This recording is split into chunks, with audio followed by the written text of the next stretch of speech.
Ang pagdiriwang ng bagong taon, panahon po ng pagtitipon ng pamilya. Gayunpaman, may ilan na hindi makakasama ang kanilang mga mahal sa buhay sa pagsalubong sa bagong taon. Pero sa tulong ng makabagong teknolohiya, hindi na raw po hadlang ang distansya para sila magsama-sama.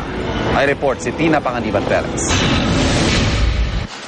Hapon pa lang, handa na ang mga ihahain ni Ann Sargent para sa medianoche.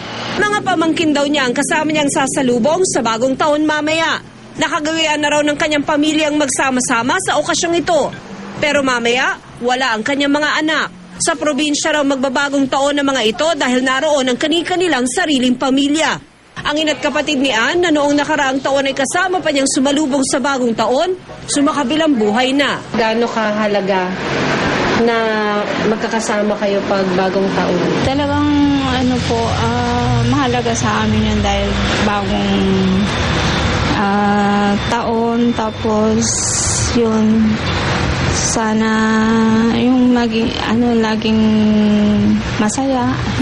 Maswerte pa kung tutuusin ng pamilya ni Eda De Leon. Kahit nasa ibang bansa ang kanyang mga magulang at bunsong kapatid, kahit papano, nabubuo pa rin daw sila kapag may pinagdiriwang silang mga okasyon. Sa pamamagitan ng teknolohiya, nagkakakitaan at nagkakausap pa sila. Happy New Year! Love you!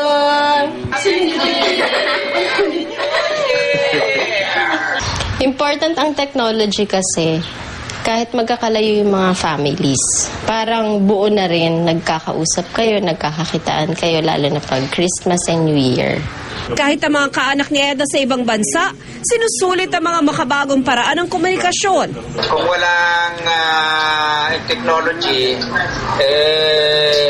magiging anxious kami kung ano nangyayari sa inyo dyan, especially pag mayroong mga bagyo, tsaka may mga calamities.